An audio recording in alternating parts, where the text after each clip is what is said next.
They have no idea where we are, who we are, where we're coming from, or who we are, where we're coming from, or who we are, where we're coming from, or who we are, where we're coming from. Hey!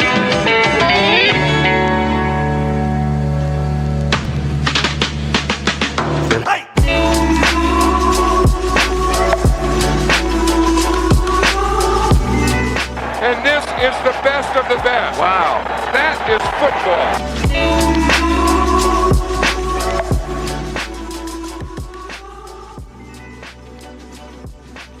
Well, Jeffrey, happy Halloween, belated Halloween.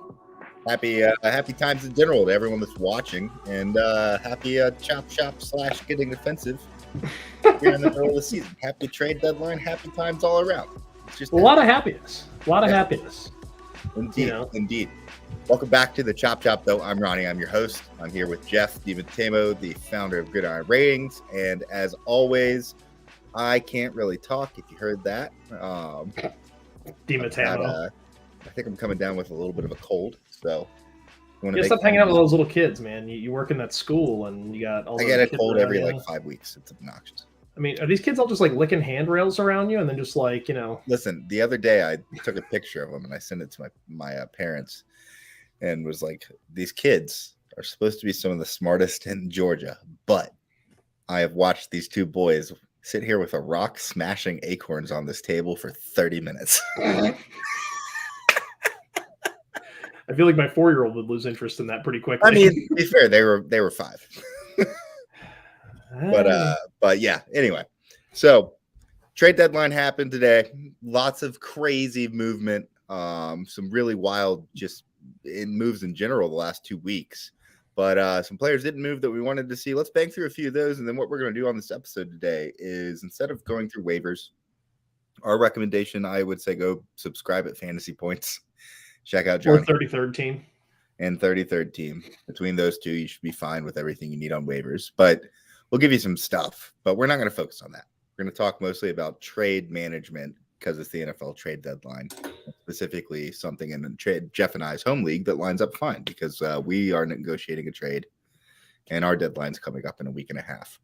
So before we do that, let's talk about some of these crazy moves. The first one that everyone's talked about a bunch, but I'm really curious to hear your take on, Jeff, is the Lions dealing TJ Hawkinson to the interdivision rival, the Vikings, for some draft picks. Don't care about the draft picks. Don't even really care about what it means for the NFL. I just want to know, fantasy-wise, what does this mean for the Lions? And can we finally move on from Irv Smith? Well, what does it mean for the Lions? We'll start there. I feel like Jameson Williams is probably closer to coming back than we realize. Last week, they talked about him being about 4 weeks out, right? DeAndre Swift is healthy. Amon-Ra seems to be healthy. Really, the two of them plus Hawkinson were kind of playing in the same area of the field, right? You don't need all three of those guys.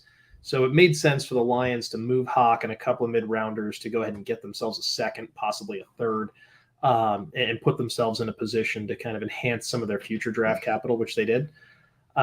Is it time to dump Irv Smith? Maybe. You still got to get Hawk under contract, and I don't know that that's something that's been done just yet. It'd be a massive loss if they didn't do that, though. It would be a pretty big loss if they didn't. I think the idea that they swapped picks and all that instead of just giving picks straight out probably helped pad them a little bit, because if they lose Hawk, they could still potentially get the compensatory pick back. So It pads the loss. So I don't know if we're ready to dump Irv Smith yet. I'm certainly stashing him and holding on to him. But let's be honest here. Is Kirk Cousins going to support Justin Jefferson, Adam Thielen, and Hawkinson? I was about to say, has he ever supported more than two options? And I think Hawkinson can play well because he can do it after the catch, and he may blend well. But again, this is another one of the McVay disciples. And these guys, they kind of come and go when it comes to tight end usage. It's just not really their thing. There's this weird kind of divergence in the offensive kind of coaching tree, if you will. The Shanahan side kind of really likes the tight end, and then the McVay side kind of hates the tight end. And McConnell, he comes from the McVay side. I'm not entirely convinced that Hawkinson's going to come in and light the world on fire. So if somebody, I'm not either. I mean, he hasn't this year to date anyway. Yeah. That's always been his thing. He has one good game every half season. Yeah, I'm going to sell him. If I've got him and somebody wants him, I'm happy to sell on the hype of the trade. I think it's fair. Let's move on to Jeff Wilson going to the Dolphins. Everyone who has watched the Chop Shop this season has known we love Raheem Mostert, especially just because it was a fit that made sense. We liked him there more than Chase Edmonds. We were the early people on that, pat ourselves on the back, whatever. But Chase Edmonds out. Like Mostert officially wins that battle because he's not on the team anymore. However, his old teammate comes in, Jeff Wilson. I'm not too worried about it, but I do think that Wilson is going to factor in more than Edmonds was if he's healthy, and that's my hunch. What do you think, though? You're a guy that knows these running backs uniquely more than most people would, being a Niners fan. Well, and the coaching staff, right? So here's the thing. Expect the Edmonds touches to almost go directly to Wilson. Mostert's not going to see an uptick or a downtick in touches. He's too effective in their offense, and he's too effective at what they do. What Jeff Wilson brings to the table that's different than Chase Edmonds is the fact that he's so much quicker. He gets to the hole in a hurry, and he explodes through it. Chase Edmonds is just not that guy. He's really good catching the ball in space and going, but he's not a decisive runner the way Jeff Wilson is. Wilson, he can tote the mail a little bit, but if you got him more than 4 or 5 games in a row, he starts to tail off, right? And I think the 49ers realized that. And like, well, we're just going to unload this guy because we've got McCaffrey now, and there's TDP, and Mitchell's going to be healthy, and we've got all these other guys. Jeff Wilson's a nice piece in Miami. I think he's a functional add and an upgrade over Chase Edmonds, if you ask me, as that complimentary back. I would agree with that. I think Chase Edmonds has really fallen on his face this year, and the truth about his evaluation has started to shine through. Bradley Chubb, if we talk a little bit here, he's having a decent season. Nothing super eye-popping, but there's a player on the Broncos that I personally think this helps a lot. But goes out and goes to the Dolphins. They pick him up. You have any offhand thoughts about how this shakes up the Dolphins' D-line rotation? I mean, he becomes kind of that core piece. He becomes kind of the number one edge rusher. They're probably going to have him in on every passing down. He'll probably be off the field on first down, but then second, third, he'll definitely be on the field. I don't know that it shakes it up that greatly because they weren't very good getting after the quarterback in the first place. And This offense is built to put up a ton of points. So if they've got a guy that can come screaming off the edge like Chubb, and he is uniquely talented. He's a very talented pass rusher. He just needed to be in a different situation. I just don't think what they had going in Denver was conducive to his skill set. He needs to be on the field more, and he was rotated. Prove everyone in Denver. Yeah, and so, it's going to be a big upgrade for Miami, obviously immensely helpful. But I think the big piece here is that if you were on Baron Browning to start the season, kudos to you, because once that guy, because I think he's a little nicked up right now. But once he's back, like the Broncos love this guy. I mean, the word out of Denver is now for him. The snap share is going to double. Well, the only thing that gets me is that people in Denver have been comping about to like Von Miller and the way he uses his hands and his feet and all that. And I think he's quick. I think he's fast. He does some things, but I don't think he has that same synchronization between his hands and his feet to be Von Miller. Well, Von's one of the all-time great dudes at playing lateral to the ground. Like, right. Yeah. It's a hyperbolic thing to compare that. But right. Follow the Broncos really closely. Browning is an athletic specimen, like in the way that people talked about Albert O, about being an athletic freak at tight end. He is like equally so at the linebacker position, and this transition to being a pass rusher is really not that dissimilar from if you look at his measurables, it's not that dissimilar from guys like he's not the same level as Micah Parsons, but they're doing similar things with him. Sure. He'd be an IDP like Steele. The problem is, linebacker in most leagues, he's not getting like a billion tackles. He's getting enough. Right. But unless he's a defensive end, he's just one of those guys. Like, you'll be able to play him if you need to, but I wouldn't want him as my DL1 or anything like that. Right. This is going to be a guy where if you're playing in a deeper league, you can stash him. Right now, he should be on your bench and potentially rotating in, because by season's end, he could be a guy that helps you. Maybe not a sack a week guy, but if you get points for QB hit, if you get points for, tackle for loss, all of that, like that's a guy that could suddenly help you get some of those sneaky points. And I like Browning. I was not correct on him. I'll own the L on that one. I was kind of in the mode of this guy's going to suddenly translate from being a run and hit backer at Ohio State to going to being an edge rusher. Like, this doesn't compute for me. Well, you're going to learn. Even I was in on him, but it was a cute play. Like he was bottom of my roster in a couple leagues. Right. Well, and that's kind of where I was like, people are trying to thread the needle too far here. Yeah. I just couldn't get behind it. But, hey, that's you can't win them all. And I'm glad to see that he's getting a real opportunity now once he's back. And, Denver's defense and Denver's squad could be a lot better for this. Getting that first-round pick is going to be clutch for them. This is going to be a really nice draft, it looks like. It'll be a late one, though, because Miami projects to go pretty deep right now. You add Chubb, you add Wilson. You already got the offenses humming along with Hill and Waddle. This Dolphins team could be pretty scary in January. Well, it'll be interesting. I mean, their offense is just doing stuff that is different. Right now, it's doing everything we could have hoped it could when Tua's been healthy and they've been playing. All together. The offense has been ridiculous. One of the funnest to watch in the NFL.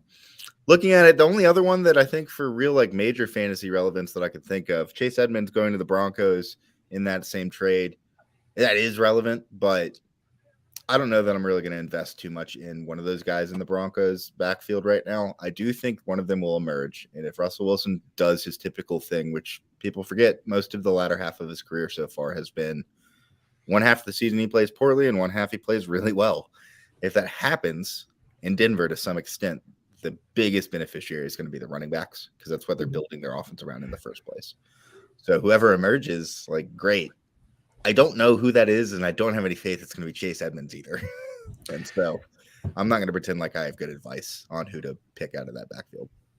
The way I visualize this is that we're going to have Chase Edmonds as kind of the lead dog because he becomes a major piece of that trade and return. Lat Murray, Mel Gordon have both been wildly ineffective. But Chase Edmonds wasn't effective in Miami. And let's be clear, the Miami offense is a lot better, a lot more spread out, and a lot more creative than Denver's offense. Yeah. If he couldn't get it done in Miami, there's little to help me believe he's going to do it in Denver. This is going to be one of those really annoying timeshares where it'll be like, oh, man, Chase Edmonds just got 20 touches. Everybody go get him. Next week he gets 2. And it's going to be maddening to no end. Or all 3 guys are just going to get 7, and none of them will be functional. Melvin Gordon's washed. He's done. I mean, we talked about that in the offseason. If you checked out our running back workload reports, we had Mel Gordon as a guy who's basically over the hill, way beyond the touch threshold that we feel comfortable rostering. And then you've got Lat Murray is just kind of another guy who's over the hill, just kind of, was never that great to begin with. And now you add Chase Edmonds, who's really an overrated player to begin with. I expect Denver to be drafting a running back relatively early. That late first-round pick card could turn into a guy like Bijan Robinson. You just never know. Yeah. Let's move over to another AFC team real quick. Bills bringing in Naheem Hines. I think Dalvin Cook this season, you can the funny thing is he had a couple really good plays in this most recent game. But James Cook. Dalvin's in Minnesota. Sorry, James. Naheem is not coming in there, and they're not acquiring him at the deadline to sit there and hang out behind James Cook on the depth chart. So, that fantasy that emerged this offseason, you and I never bought into, but that's definitely not going to happen. That said, though, Naheem Hines, he hasn't really done anything this year. No one on the Colts really has. Flexworthy? Worth keeping an eye on? Pull him off waivers? I don't know. I don't know how to think about this because I don't usually pay attention to guys that are that, This is a January move. This is a Buffalo Bills move for January. Yeah. They told us who they want to be down the stretch, and they're going to be airing it out. You've got Singletary who can play out of the backfield, and he can run it between the tackles. You bring in Hines, he's a pass catcher. You bring in Cook, he's a pass catcher. These guys are all in on Josh Allen basically throwing the ball 55 times a game, and they want to go score 6 touchdowns every week. Good for them. And Naheem Hines could go into the slot. We could see some pony formation where we get Singletary and Hines together. Maybe it's even Hines and Cook, and we see some funky motion. You never know what you're going to run into, right? But they told us who they're going to be down the stretch. So if you've got Josh Allen, he is the golden ticket right now to the playoffs. The rest of your team can be garbage, and Josh Allen can still carry you to respectability, which is ridiculous. Conversely, the Colts are telling us who they are. They are in tank mode. So the Colts skipping over Foles, going to Ellinger to be the new starter with Matt Ryan basically being benched for the year. You move Hines, you bring in Zach Moss. Zach Moss is kind of a thumper, floater type back at this point. We've kind of seen him for a little while now, and you're going to pop him in behind an injured Jonathan Taylor. Taylor's got an ankle again. We don't know where he's going to be for the next few weeks. And then you've got Moss and you've got Deion Jackson, who looked really good in relief. If I'm the Colts, hey, man, if you move to Ellinger and you got rid of kind of your most effective back, not named Jonathan Taylor, it tells me that offense is just going to want to run it, grind the clock out, get out of games, take their L's, and draft Bryce Young at the top of this upcoming draft. Yep. Well, and I think they should. I also, just moving on, I don't really care about Nyheim Hines too. The Bills don't come in at Jeff Nye when he has one of the 2 games I'll have this season where he catches 2 20-point games, and then he'll have 6 0-point games. I want to hear it when that happens. Have fun predicting it. Chase Claypool goes to the Steelers. First of all, shout out to the Steelers for getting a second rounder for that knucklehead. But sure. Second of all, youngest wide receiver now on the Bears. Third of all, do I care? Not really.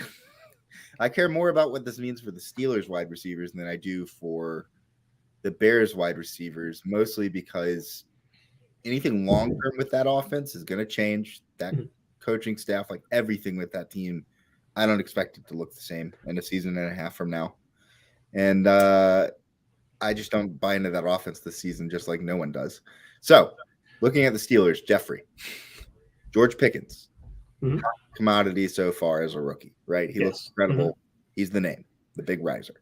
This is big for him, right? Yeah. So the way I always look at this, people always think about vacated targets, and I think that's a little too broad, too vague.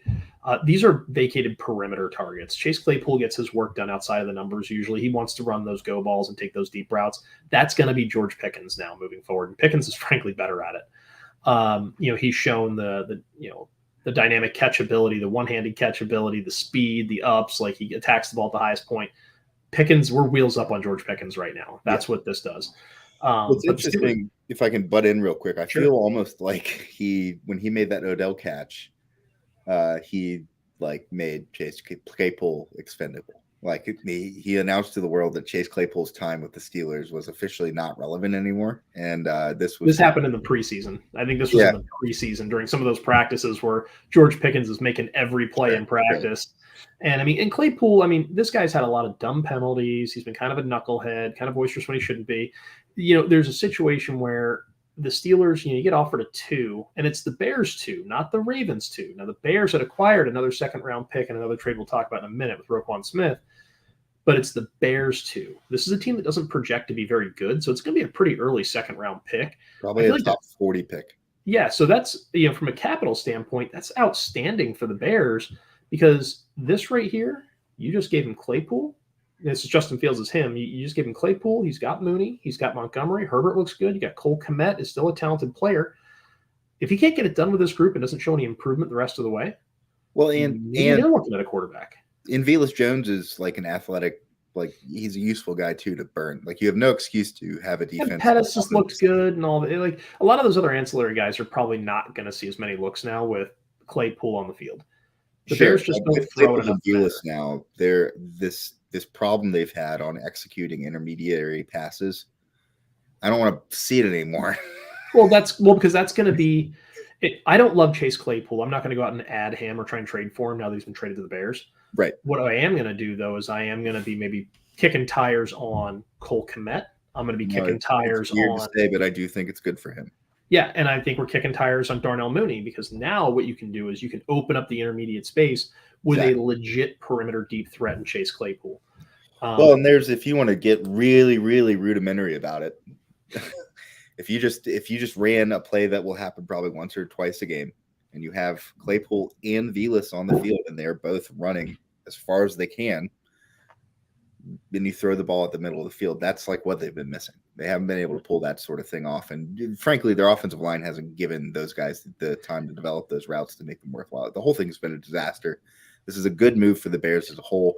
None of the players involved in this trade, I think, are relevant for fantasy. I don't care about Chase Claypool going to the Bears. Yep. Just like when Velus Jones caught that touchdown a couple weeks ago. Don't come knocking at my door when Chase Claypool scores this year. It's not going to be predictable or relevant. Here's the question for you. So before we jump off the Bears, because teams are trying to fill bye week spots at quarterback and other positions. Would you rather have Justin Fields or Tom Brady right now? Brady, just because the weapons are better. Okay. How about Fields or Aaron Rodgers? I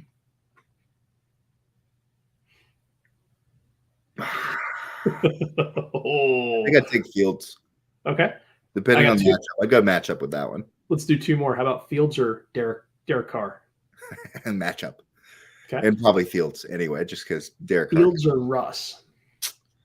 I would go probably Fields. So we basically just said Fields is now a top 14 quarterback. Yeah, well, I mean, it kind of has been, right? I mean, they're letting him run a little bit now. So if he's on your waiver wire and you need a bye-week filler, yeah, we've got a lot of quarterbacks this week and next week that'll be on bye. Might make sense to hop out there and grab a guy that's sitting on the waiver wire right now and just keep him stashed for your upcoming bye week. Fields has started to look better even before the Claypool ad. Go back and watch him against New England. He was decisive with the football. He was accurate, and he ran around. He showed confidence in his legs and his running ability. He might be a guy that's going to help you down the stretch. Keep an eye on Justin Fields. All right, you're the Denver Broncos, and your only two options are either to bring in Matt Nagy or Zach Taylor. Which one are you picking? Sell the team. No. No, I mean, both those guys have shown to be competent coordinators. That Nagy was and Taylor is out of their depth as head coaches. Sure. I think that's really where the issue is. When some of these guys struggle as head coaches, like Nathaniel Hackett has, it's not that he's a bad play caller. It's that all those other things a head coach has to do is taking away from the things he was doing so well in his previous stop as a play caller coordinator. So give me Nagy just because he comes out of that Andy Reid Chiefs, kind of tree. And I'd rather have that kind of offensive lineage behind me than the alternative. The guy that like sneezed around Sean McVay at one point. Yeah. I think Sean McVay accidentally pointed at him one time at a party, and he was actually talking to the guy next to Zach Taylor, but somehow Zach Taylor got a job. All right, so I am going to. Did you get us a video? This is exciting. Share my screen. Oh man! Is it doing the thingy? I just see a little play button, and it looks like a screen of our background screen. Nope, it's gone. All right, let me do this.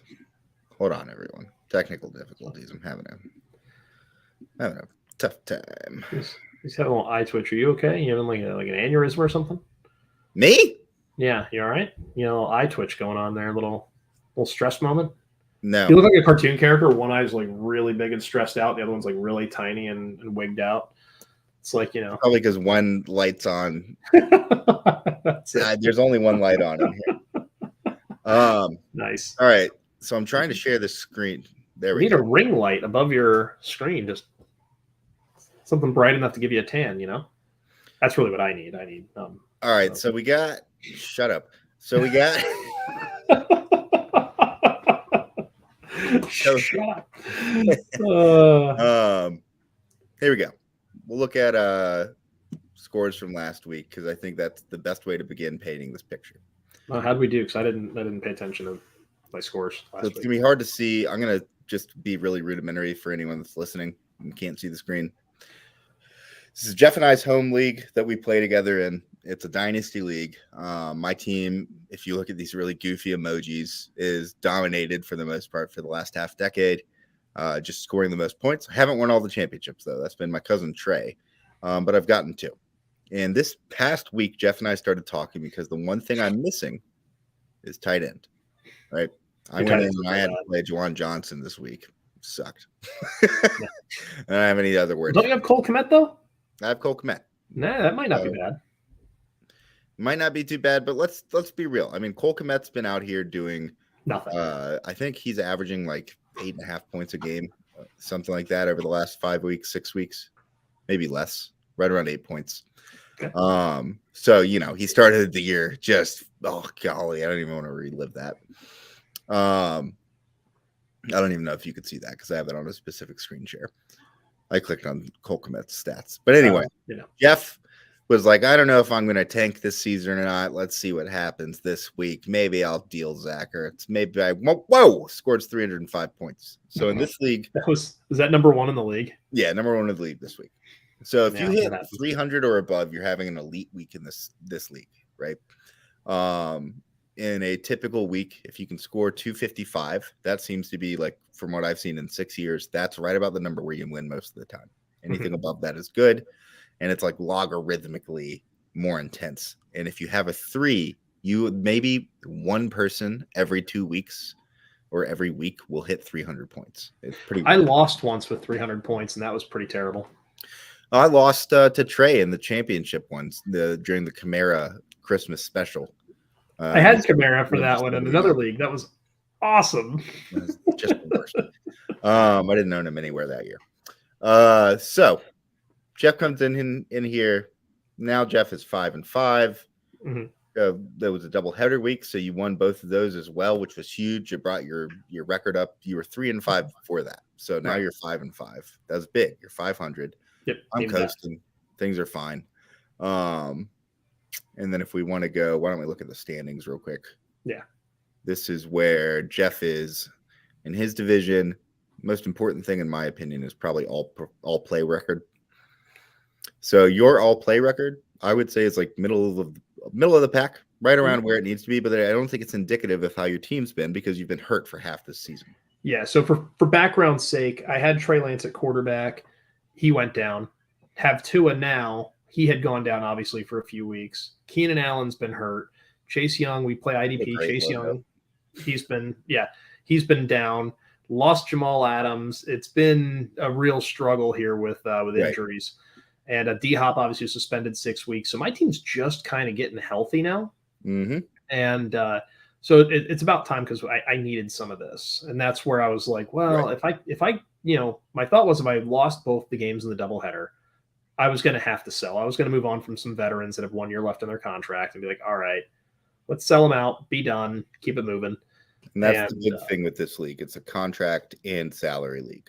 Yeah. Contracts out, and I have 34 million in cap space, so I'm good on money. Like, it's not like I'm stressed out about salary cap or anything, but it's one of those things where I had to make a decision of, man, is this team going to get healthy enough for me to make a playoff run? And I think at 5-5, I feel pretty good about my chances. Right there. I love that. Yeah. Well, the fact that those two are now separated really helps my lineup. And then Rashawn Gary's been a pleasant surprise, and Drew Tranquil's been okay. You got Freddie Warner's doing his thing.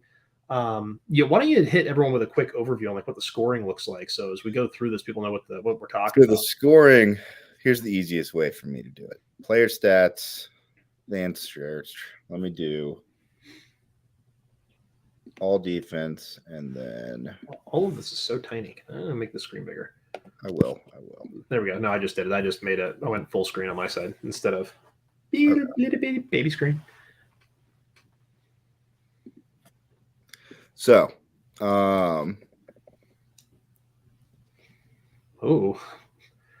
up guys, and this scoring so far doesn't look that dissimilar from a lot of leagues, right? So we score everything in this league. First of all, it's one of those leagues where everything's scored. It's all granular too.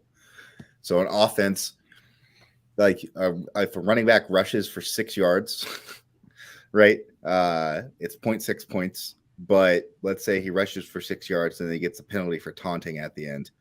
It's 0.5 points because he gets the minus 10 yards for the taunting. You get penalized for however many yards you get for the penalty. So it's like stuff like that. And it's set up like that for defense. But the ideal setup, you'll see it here, start getting in like Max Crosby, right? Quinnen Williams having a monster year this year. Roquan Smith.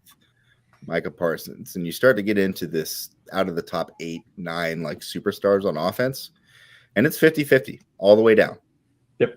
IDP and offense, it's just super balanced. Yeah, it's a really well balanced. It's for those of you that are familiar, it's a more detailed version of like IDP 1, 2, 3. For those of you that are familiar with that format, I know that one's kind of caught fire as kind of a primary format that a lot of folks play. Catchy name. Yeah, it's a catchy name. It's easy to remember.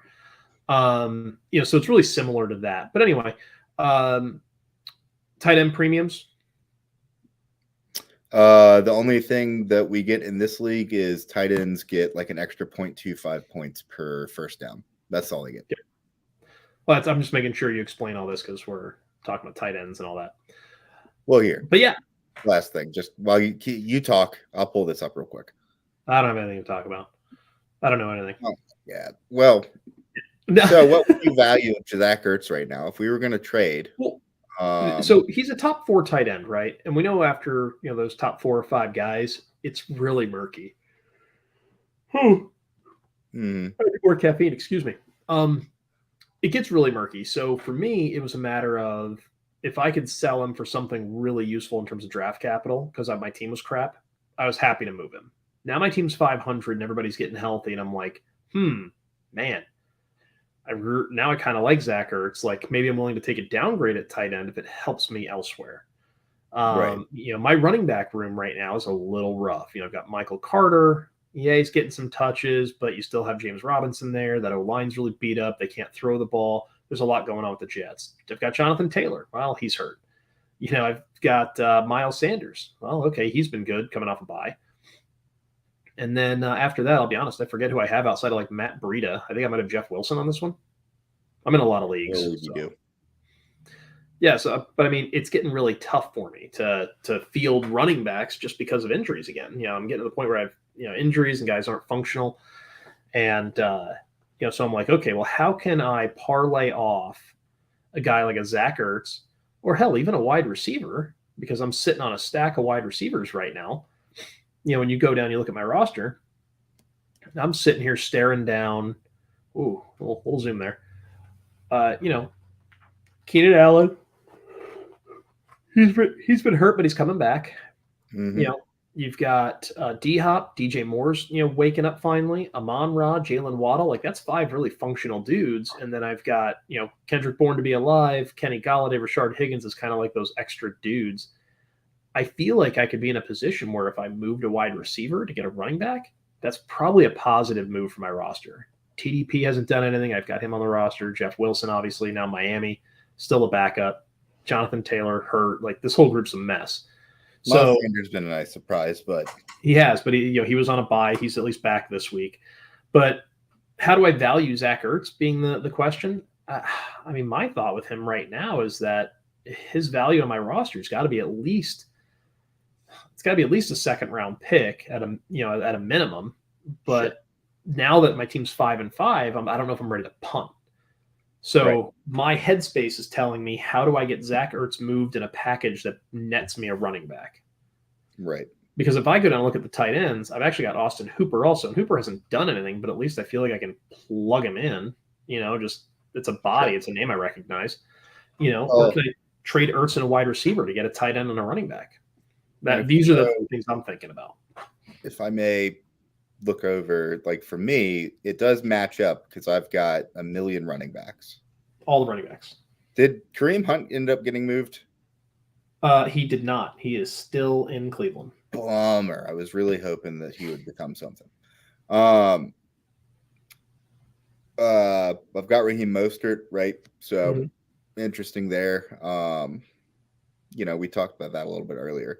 Mm-hmm. But right now, each week I'm benching 2 of Saquon, Jacobs, Kamara, Mixon, Mostert, and Eckler. Eckler. Thank you. Yeah. And so I've got that, but at the same time, like this guy, garbage. I can drop him. Didn't mean to click on him though. Michael Gallup has not been what I would hoped. So I've got 3 dudes right now. Maybe Odell comes in and saves the freaking day for me. But if Devontae Adams goes down, like this past week, he didn't do anything. He might as well have been hurt. Mm-hmm. If Terry McLaurin or Stephon Diggs, any of them miss time, all of a sudden I am starting 2 good wide receivers and I don't have a dominant position group there, which has been my strategy in this league for 5 years now. It's just been like, screw the future, I'm trading my picks. And I was thinking about this earlier, not to go on a big tangent, but philosophically, I have realized over time in Dynasty, I would much rather try to figure out how to keep a team that is winning together than build a team to win in the future. I've found it's just so much easier for me to just parlay off assets, maintain relevance. And I've done this in every single Dynasty league I've ever played in, and it always works. I even tried to tank for the first time in my life in a league I joined. I picked up an orphan team, and I'm crushing it. I'm like third, and I wasn't even trying to. So I don't know that I'm capable of tanking. But in this league, this tight end group is just total ass, man. Yeah, it's pretty terrible. But the thing of it is, like, you do have upside, right? So, like, Cole Kmet's there, and he's at $196,000 for the next 3 years. Like, he's on the cheap. So, if I was trading away Zach Ertz, you'd have Arizona's tight ends, right? Something happens to Ertz, good news, you've got McBride. If I were to take on Kmet, even if he's trash, the thought process is that he's so cheap, I can keep him as a backup, and I can go draft somebody else, trade for somebody else. I can figure something else out. Sure. So that's a guy that I'd be interested in having as part of the package, I think. And then the question becomes, like, who's the running back? And logically, because Ertz is a tight end and he's 30-something years old on a 1-year contract, my only real thought is that it's Raheem Mostert. That's a 30-year-old running back that's got a bye week incoming. He's cheap. He's on for 3 years. But at the end of the day, like, you're not using that guy when you've got Mixon, Kamara, and everybody else. Like, why would you? Right. So for you, you're planting points in your lineup with Ertz, with a locked-in top 5 tight end. For me, I'm planting points in my lineup with Mostert, and then I'm praying Cole Kmet sees some of that upside we talked about with the Claypool trade. Just out of curiosity, player stats, just to look at the tight end landscape here. Sure, it's a giant, you-know-what show. Yep. So we got Ertz in there, and he's been great. He's been absolutely just a godsend. Super consistent, too, just like week in and week out. Yep. Hawkinson surprisingly is there, but he's a bunch of bullshit. It's because of week 4. Yeah, he got that 54-point outburst. That's just a lie. Right. He's not the fourth overall guy. Yeah, if you remove that, if you take that 54-point game and pull it down to his typical average, which I think he's not even on this list right now. Yeah, he has less than 30 points. Right. So that's literally kind of where. Yeah, no, he has more. He'd barely make the list. Yeah. But like this is, I love going in on even deep leagues like this and looking. But look at this. The league has locked down tight ends. I can go in and pick up Jordan Akins. Fucking gross. Yeah. Island Granson's interesting. He was on my team. I dropped him. I got kind of tired of that. I'm okay with that. I'm not. But look at those weekly points. How's that any different than what you have with Kmet? Exactly. And as it is right now, Ertz is kind of in that tier 2, and I don't know that it's going to change altogether that much. He still did what he'd been doing. If you go in and look at the splits, that's 4 receptions, 34 yards, touchdown. I don't know what happened that week. He probably didn't score, but 7 receptions the week before. And then if I just click on one more, 6 receptions. So 4, 7, 6, whatever. I bet you if I keep going back, he's averaging somewhere around 5 receptions a game. I mean, when you think about the top 12, Evan Ingram's the number 12 tight end in this league. He scored 78.5 points this year. So Travis Kelce's number 1 at 187. There's a 108-point swing between number 1 and number 12 through 8 weeks. Yep. That's a lot. Like, that's a big, big swing. And so when you start to kind of piece that together, you're like, well, Ertz is suddenly like a guy, well, hey, if I'm getting a top 5 dude, like, give me that. You're running week 4 through week 8, by the way. You're not showing the whole season. I know. Okay. Look at this. Dolchich, yeah, I know. Dude, and he's actually looked really good. He's getting a lot of targets. Like, he just keeps kind of getting lost and behind people. And next thing you know, he's fumbling a fucking down the field for a touchdown. I just don't know how it keeps happening. Tight end 4 for over the last 3 weeks. Yeah. Eat my butt, says Greg Dolchik to all the haters. I was one. Yeah. Well, so if we go back and look at this whole thing, I mean, go back to why Jeff and I looked at this, we thought of this, it makes sense. It's a lot more interesting to talk about than just waivers. Right. At this point in the season, like, I don't have a lot of future draft picks, but I am the reigning champ. No one's ever gone back to back. I want to do that. I want to be able to at least hold that over people.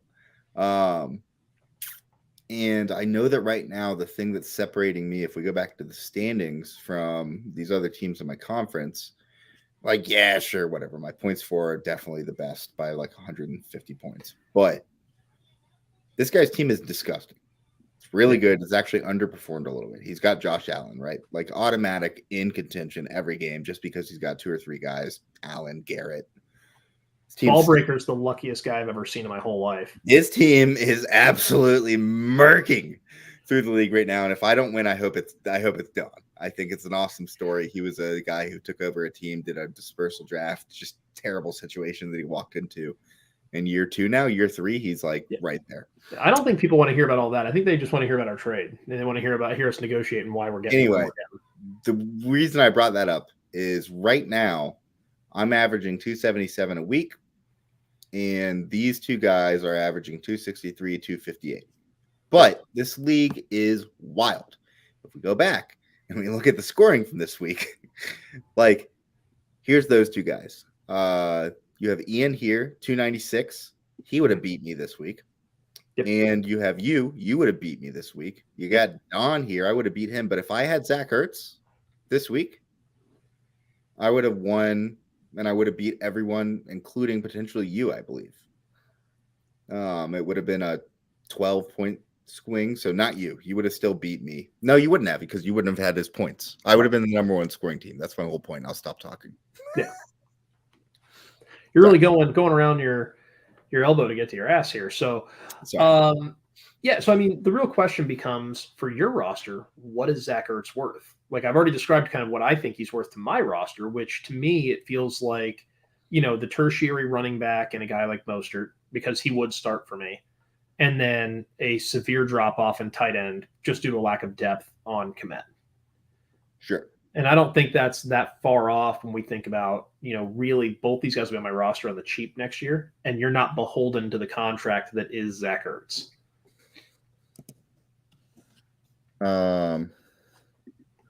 Just to humor us, I'm going to go on keep trade cut because that's what the plebeians use. Plebeians.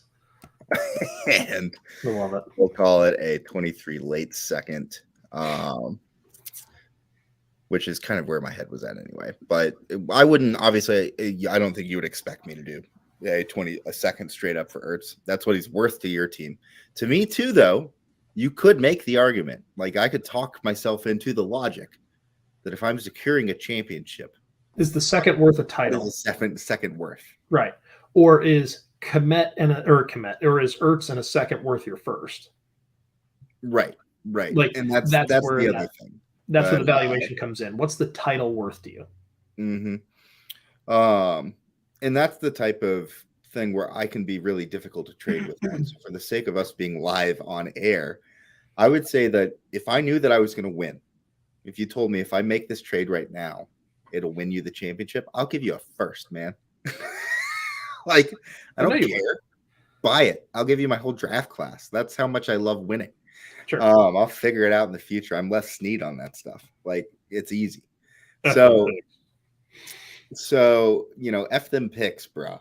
But I also am a very savvy dude. That's why I have the audacity to get on here and do this. I'm not as savvy about football as you are, but I think in terms of managing a dynasty roster, you and I kind of go toe-to-toe with that stuff. We both are really, really good at the ins and outs of just dynasty management.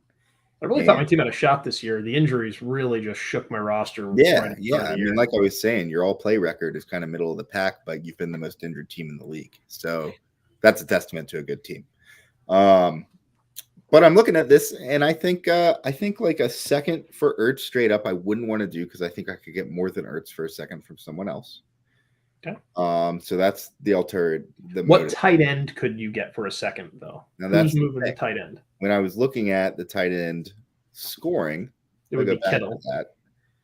It'll show me that Jacob's got Hawkinson. I might be able to pull him from Jacob. Okay. Hawkinson and Ertz, yeah, probably similar for the rest of the season if we're going to be real. Then neither of them are going to be the number 1 or number 2 target on their offense. Sure. Ertz will be as long as Marquise Brown is out, but maybe Njoku, but like, do I really want him? We don't know what that offense is going to look like when Watson comes back, and he's due to come back week 11. I So think it's that good can be for really- Njoku. I don't think it could be worse. Well, here's the question: when we look back at DW4, like what has he been all about? He's always kind of held one receiver, one guy, and I think it's going to be Amari Cooper. Mhm. And his other guy has always been a much lesser target, a much lesser player.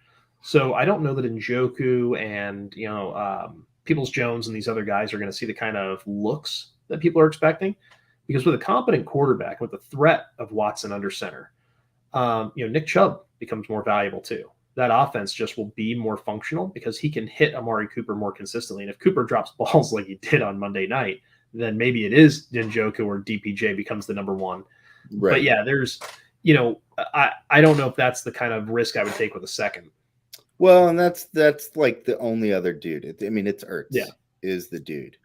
Well, now we know in our league, Kittle happens to be available.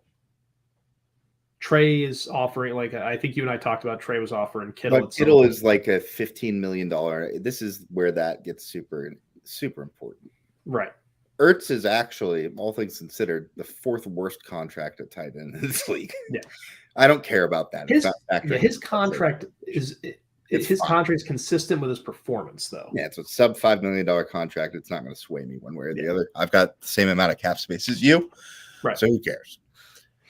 If I look at this, I think that what I would be more inclined to do would be to give up my first and get like an Ertz and a second, just to make sure that I can still fill in back end with this upcoming draft. Because for me, and just for anyone that's still sitting here watching this, first of all, good for you. This has been long. Yeah. We're going to be out of here in like 15 minutes.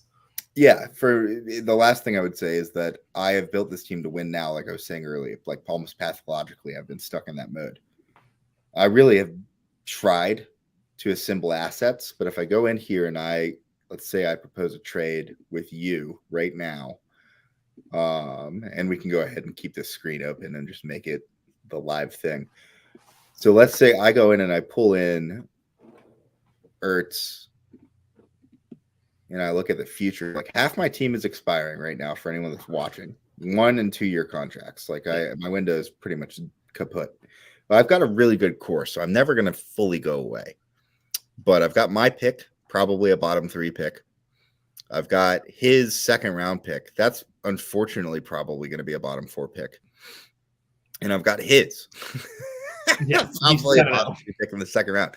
I got like a 12 and then 2 24s. Which is annoying, but that's it. I've got that, and I've got the extra second here, and that's fantastic that I was able to assemble that draft capital. But I've got no 6, no 7, no 3, no 5. And it's the same. And I've got maybe 3 assets in these upcoming drafts I care about.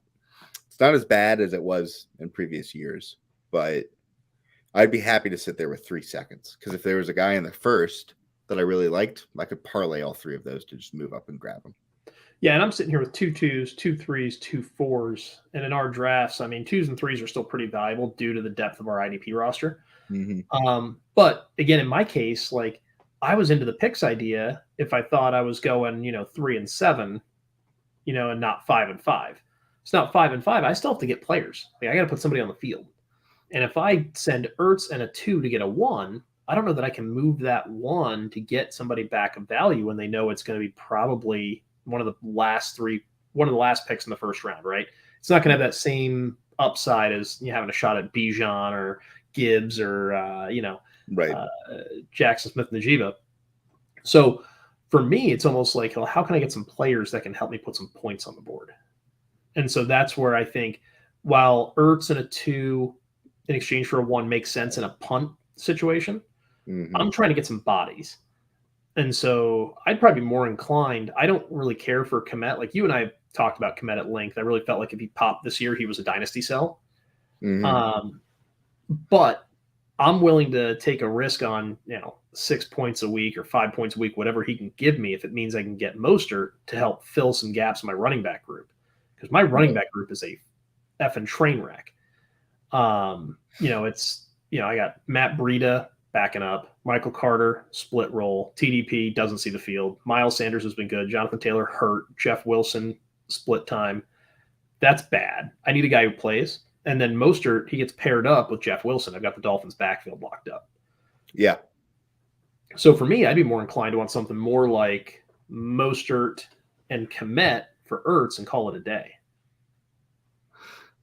Yeah. Well, the problem is that I value Ertz. I would rather just hold on to Kmet and Mostert just to when I look at it for me, like I would be fine moving Mostert and a pick for it. At this point, I would rather hold on to a guy like Kmet because Ertz, it just puts me in the same situation going into next year where I literally don't have a tight end because I don't think McBride's going to turn into anything, and I don't buy into Kmet next year.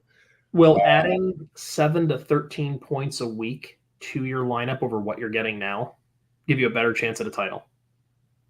Because keep in mind, Mostert's giving you 0. You're getting 0 because he's not in your lineup. So really, it's Ertz versus Kmet. That's what your point comparison is. And Mostert, yeah, he's on your roster for 3 years, but are you going to use him? No, I would say that I think like if we did Mostert because Mostert on a 3, let's assume Mostert probably gets replaced this offseason, right? I mean, I would say the odds are he's probably involved in that offense next year, but is he going to be 31? He's 31, like, probably not. Yeah. They're both like it's a perfect comp right there. Like in all things perfect, that's a fair trade, right? I would say that those two guys head to head. I would actually argue that Raheem Mostert is worth a little bit less than Zach Ertz. Yeah, that's where I feel like Kmet's probably the fill in the gap because we both know he's not doing it. But I needed a second tight end because I can't just roll with Hooper. Like the Hooper Scooper just isn't enough on the roster. And we both saw there was nothing there's just nothing out there to go at. So if it's me, I'm like, well, I that's probably what I'd have to do to have the depth at tight end and to put some points in my lineup because I'm taking 13-ish points a week out of my lineup with Ertz. Right. You know, am I getting 13 a week back in Mostert? Maybe. It depends on what we get with Jeff Wilson, right? Right. So Kmet's worth what? About 7-ish. You got 12, 3, 10. Well, 3, you can 7, you can 8. assume that if all things go well, his average over these past 4 weeks is probably what you're seeing from him. Somewhere between 7 and 11 points. That's what you're going to. Unless the somewhere between 3 and 11. Unless Chase Claypool's dumbass unlocks that offense. I mean, well, yeah, and that's just it. Like, so what's the differentiation of a tight end? Like, how hard is it to get a consistent 13 to 17 or 13 to 15, whatever we're getting right now at Ertz? Right. Well, basically what you're saying, which I agree with, the only thing I would disagree on is you were saying like 10 to 12 points. It's really adding on any given week. I'm adding like 8 points to my lineup, which is huge. That was my whole point. That 8 points makes up the difference to where all of a sudden I am the favorite again in this league. There it is. So like you could talk me into your draft capital next year. Right. So you could talk me into that if you were willing to throw in, like I would be willing to take back my dumbass 3rd round pick. Something capital wise, because I'm not gonna lie, I love the Ertz boy, but I do like I'm higher on Kmet than other people. I still hold on to that. I think I'm just illogically biased and stuck to my preseason love. Yeah, I don't care for Kmet that way. Yeah, for me, Kmet's just a guy that I'm like, he's just a body on the roster and he's cheap. That's all I really care about. Right. You know, it's a situation where at least I can count on him being on the field. Like Juwan Johnson, I don't know if I can count on that. Otherwise, I would have asked for Juwan Johnson. Sure. Well, I would tell you that Juwan's a better tight end. Well, he sometimes you see a few games at 19 and a bunch of games at 2 and 0. So there's a little bit of that. But I mean, at the end of the day, this is kind of how the trade negotiation always goes, right? So you always want to try and, you can shotgun offers all day long. But when I look at, okay, can I get Mostert? Give me Kmet. I'll give you Ertz. I'm probably not in on a 3, but I could do a 4. Yeah. I'm just like, because of the value of, I know I can get some more IDP help. Because I know in terms of contracts, I've got guys like DJ Moore, Fred Warner, like I got, Jesse Bates. I've got some guys that are in contract years that are going to be going away. I'm going to need those 2s and 3s to kind of fill in my depth a little bit. But yeah, this is one of those moves where I think it makes sense for me. It's good. It also helps out your team because you don't have to worry about the Ertz Hawkins like cannibalization. But again, the only thing that always gives me pause with any move where I give away a running back, I'm just like the years that I have won this league, it's because I've had too many running backs to the point where I just win that Dude, match. That I you, just get you the have Barkley, Eckler, Jacobs, Kamara, Mixon. Mostert is your sixth running back. That is the most insane thing I've ever heard. And I still don't know how you built that group. I wasn't in the league long enough for all that. You had all these guys, I think, except for one before I joined the league. Yeah. But I mean, I didn't draft for years. Mostert isn't worth the roster spot on your team right now. Zach Ertz is a locked-in starter helping you win a title. You said you'd trade your entire draft to win a title. Yep, that's fine. So a 4. I'll give you a 4 in Ertz. You give me Kmet and Mostert, and really my team's probably at a push. The way I look at it, maybe I'm plus 2 points at most.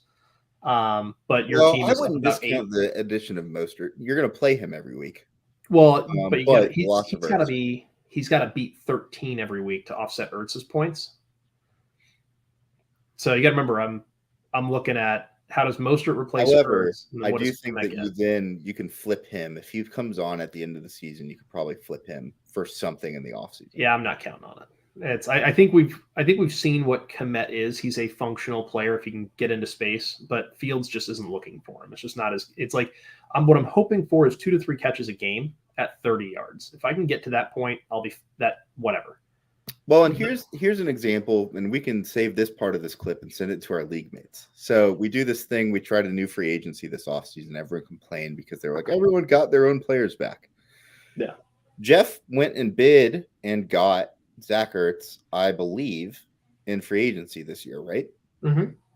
And you didn't win him on anything special, I don't believe. Was he an ERFA? I don't think he was. D-Hop was my exclusive rights free agent, so I got him on a big discount. And then Ertz, he might have been an RFA, restricted free agent. Regardless, you got him for maybe a 10% discount, and you paid above market. You made him the 4th highest paid tight end in the league. You sat there, you shot your shot, you're at 500, and you're like, well, I can stay exactly where I am in standings, but improve my roster and move this guy for basically what amounted to nothing. Right. You spent nothing on him. You got him in free agency. That's how this should work in Dynasty. I don't know what people are so upset about. Well, I mean, the good news here is that,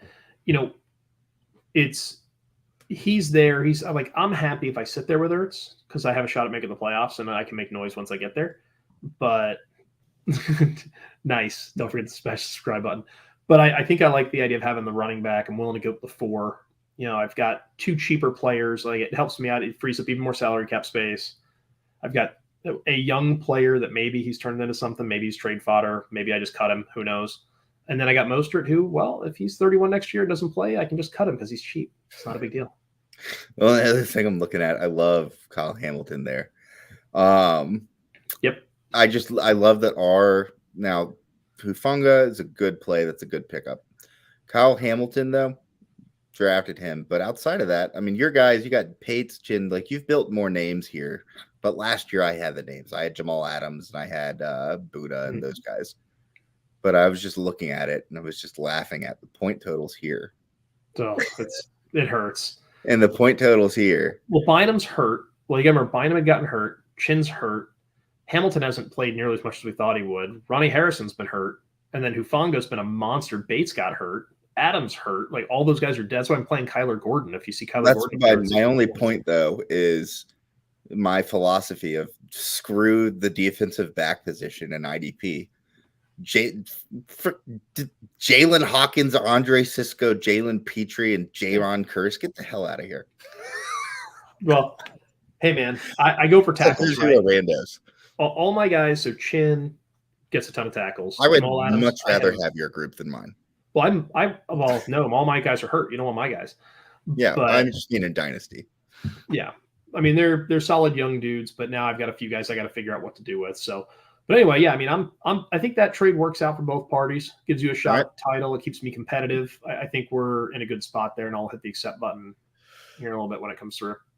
Oh, I hit the execute button, I think. What does that mean? That means that the trade went through. I mean, we negotiated that on video, and I accepted it on video, so I think that's fine. All right, whatever. Yeah. There we go. If anyone That's asks, good. And they that can listen to is this that is episode. how Jeff and I go through, and we did that in what, 30 minutes? We negotiated a trade, executed it, and that involved what, maybe 30 minutes of pre-talk. That's all you gotta do. If you have trouble making trades in your dynasty or redraft leagues and you're not getting on the phone with the people, you're doing it wrong. They call it working the phones for a reason. And if you're just shotgunning offers, you probably aren't building value for yourself or the other guy. Like, really, a trade should go both ways. If you're doing it right, you can sell from your strength to help add to his weakness, right? And vice versa. Like, everyone always talks about winning trades. Winning trades doesn't freaking matter, because a win today at the point of execution may look a whole hell of a lot different in 12 months, especially in Dynasty, right? Yep. And so at the end of the day, you need to just make sure you have a plan. You know what you're trying to execute. You know what kind of guys you're trying to bring in, and go get them. Build your roster. Make sure you're getting plenty of depth and you're acquiring assets, right? That's the gist. Forget winning and losing a trade. Build your team. When I win the championship, I'm going to cut up. I'm going to make a 3-minute supercut of this video, and I'm going to close it off with this moment. And this, I just want, it's not safe for kids on YouTube or anything. But if you're a child, cover your ears. And I just want to say, fuck you, Ian. It's the Pigskin Empire. It's my league, baby, not yours. Let's go. Good grief. Let's get out of here. That's getting defensive. That's the only guy we didn't really talk about a lot was Roquan. Yeah, we didn't even talk about Roquan. Gee, this Christmas. Well, real quick, Roquan. Needle up? Needle flat. Yeah, I kind of feel the same way. Here's the thing. I think it hurts guys like Chuck Clark. I think it hurts guys like Marlon Humphrey. The guy I loved that I brought up who led the team in tackles last week. Yeah. Yep. Or Geno Stone, baby. Yep. Geno Stone probably hurts him quite a bit, because Roquan's so fast and covers so much ground that a lot of those DBs won't have the opportunity to get those same tackles. You have to remember is that the Bears, I think, were 7th right now in tackles awarded in the NFL. And then the Ravens are like 11th or 12th. There's a difference of about 11 tackles a game. Okay. And so when you think about that, what does this do to your tackles? I think it's a push. Queen and Roquan, those two guys running around being fast together, that's going to be pretty dangerous. I don't know that it hurts the linebacker group. It's going to be, Roquan should still see 8 to 11 tackles a week pretty easily. Queen's probably going to stay on the same trajectory he's on. The guys that hurts, like I said, Chuck Clark, Marcus Williams, Humphrey, Kyle Hamilton. But Kyle Hamilton's starting to get used in the slot, off the edge. They're kind of moving him wherever. Long term. He's right. Exactly. But anyway, we still love Roquan. Definitely keep him. Definitely keep on using him. If you got him and Nick Morrow in Dynasty, you're doing pretty well. Then, yeah. Sorry, shameless plug. And we got to get out of here. I'm getting punchy. It's late. It's been a hell of a day. Yep.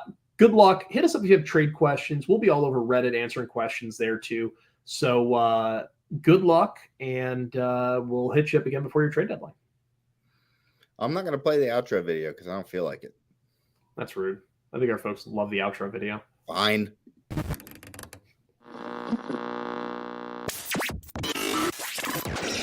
They have no idea where we are, who we are, where we're coming from, or who we are, where we're coming from, or who we are, where we're coming from, or who we are, where we're coming from.